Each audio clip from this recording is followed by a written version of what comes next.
Hey guys, we're gonna be doing a reading here. There's a Carrot in My Ear and Other Noodle Tales, retold by Alvin Schwartz. Pictures by Karen Ann Winehouse. This is an I Can Read book, level 1, press grade.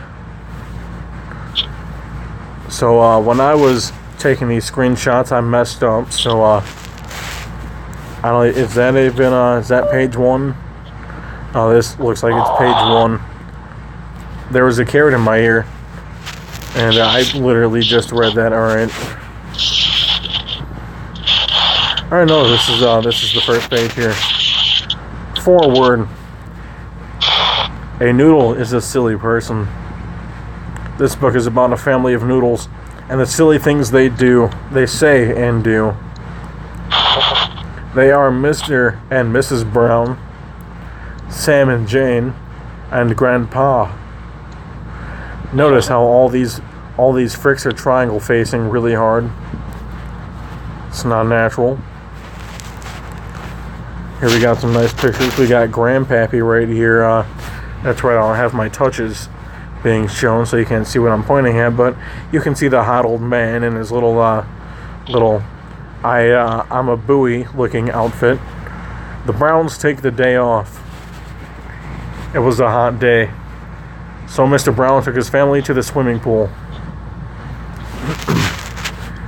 Beach pool.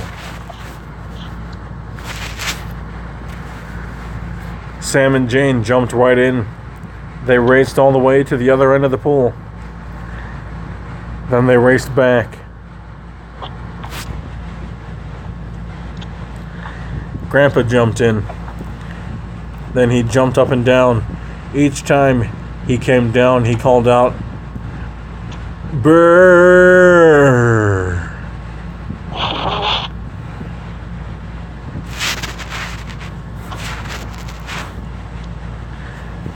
Mr. Brown bounced up and down on the diving board. Mrs. Brown sat in the sun and turned bright red. That's pretty red. This right here is going to be the screenshot I use for my thumbnail. So let me get that. There we go. All right, next page. "It is very nice here today," said Jane. "It will be even nicer on Tuesday," said the man with the broom. "Why?" asked Sam. "Why?" asked Grandpa.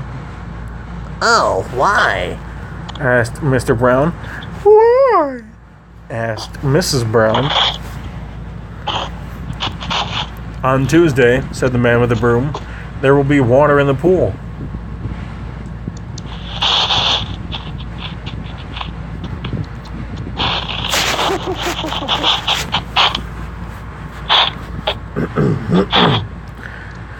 Story number 2. Sam and Jane go camping. Sam and Jane were camping out. When it got dark, they made a big fire and told stories. You can see them holding a fly swatter and telling stories. And what looks like a string of sausages and some kind of plate. Maybe an iPhone right there. And a weird leather basket. And it looks like there's a bush covered around rocks or swarmed with rocks. Wait a minute. Okay, Alright, this is a story about Bill the ghost dog, said Jane. It is a very scary story. I hope so, said Sam. Once upon a time, said Jane, there's a big white dog named Bill. Bill had a very mean owner. He wouldn't feed Bill, or pet him, or anything. Then one night,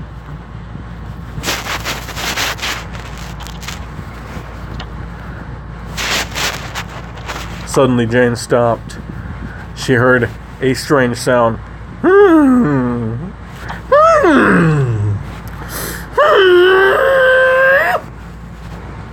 It was getting louder and louder. Ouch!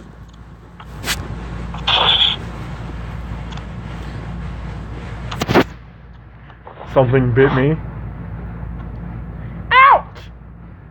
Yelled Jane. Something bit me too. There she goes with that fly swatter. And the blanket. This looks like the new dab. I like that.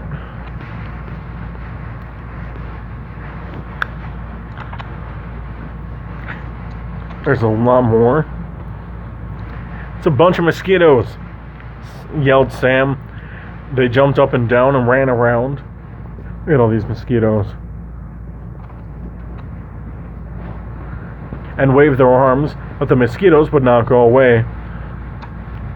Let's put out the fire, whispered Sam. And they'll never find us in the dark. That's where you're wrong, kids. They can smell you.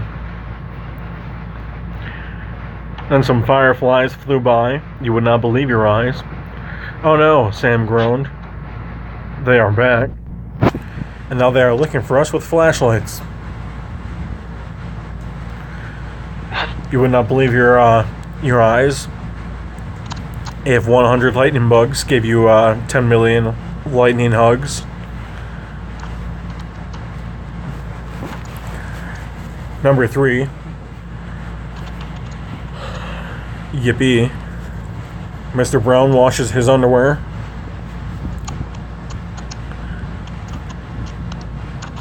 On Saturday, Mr. Brown washed his dirty clothes. He washed his socks, his shirts, and his underwear. Sat wash. What are you doing there, Dietrich? Yeah, you gonna get in there? Wash your dirty, filthy underwear? Then he hung them up to dry in the backyard. He hung the underwear in an apple tree. When the wind blew, the underwear waved its arms and kicked its legs. It looked like a dancing ghost. After supper that night, Miss Brown looked out the window. There's a man in the apple tree, she told Mr. Brown. Don't worry, he said. I'll scare him away. Mr. Brown went to the yard. He called out, Who are you? What do you want? Nobody answered.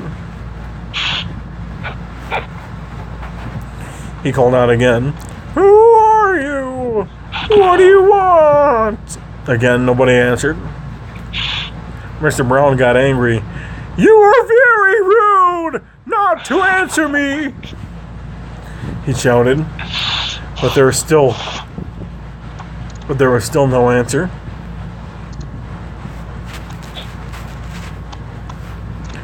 So Mr. Brown picked a ripe tomato and he threw it at the man in the tree. Then he threw another, and another one, and another one. That will show you, he shouted.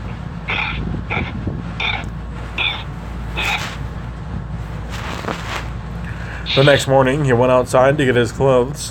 When he got to the apple tree, he was very surprised. His underwear was covered with squashed tomatoes, and it was dripping tomato juice. I am really lucky I wasn't wearing that underwear, Mr. Brown said to himself.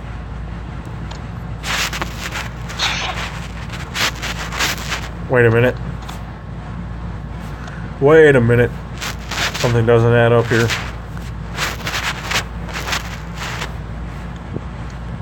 Oh, I get it now. Neat. Number 4. Jane grows a carrot. Jane and Sam were walking home from school. I have a secret to tell you, said Jane. I won't tell anybody, Sam said. Said Sam. I can't read. There's the carrot in my ear, said Jane. It has been growing there all week. That is very strange, said Sam. How did it happen? I don't know, said Jane. I planted radishes. Now on number 5, my favorite. Grandpa buys a pumpkin egg. This reminds me of my grandfather and some of the silly shenanigans he would do. So sit back, relax, and enjoy as I read this. After breakfast, Grandpa took a long walk. I'm sorry, I'm so excited. In front of the grocery store, he saw a big pile of pumpkins. Let me get my grandpa voice. What are those big round things? He asked the grocer.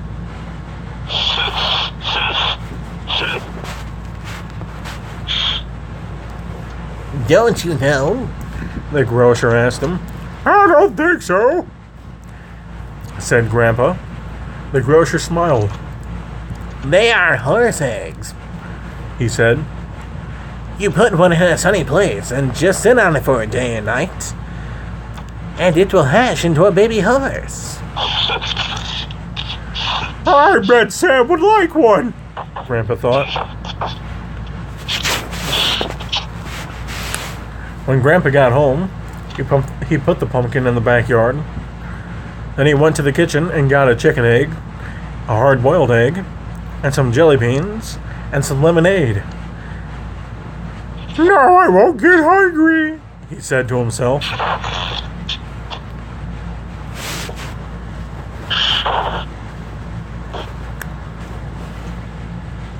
Then he sat on the pumpkin, and he waited. He sat all that day, and he sat all that night. By the next morning, he was so tired he fell asleep and fell right off the pumpkin. Do you guys see that? He fell right off the pumpkin.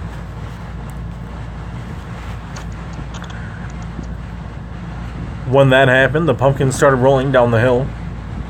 It rolled and rolled until it crashed into a bush. A rabbit was sitting inside the bush.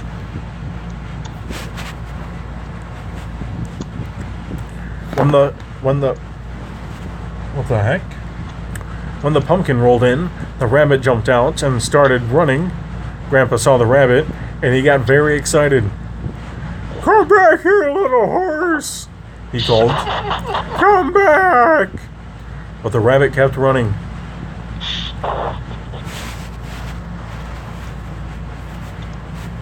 Looks like every other character in the story.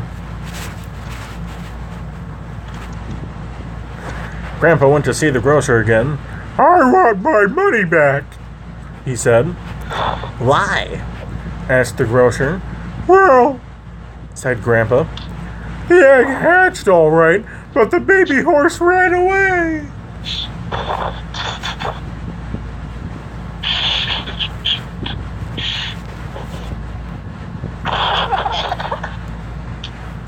Number 6. It's time to go to sleep. It is 10 o'clock, Miss Brown called out. Time to go to sleep. I am taking my ruler to bed, said Sam. I want to know how long I sleep.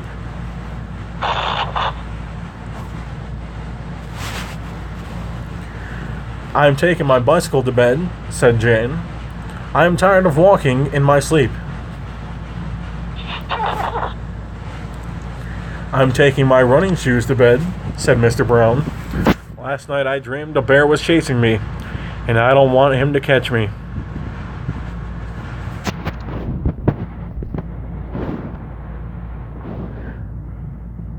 I'm taking my mirror to bed, said Grandpa. I want to see how I look when I'm asleep. Then Miss Brown said to Miss Brown, put the light out and come to bed. So Miss Brown put the light out, and he came to bed, and they all went to sleep.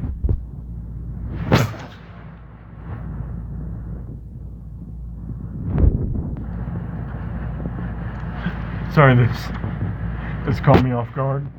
That has been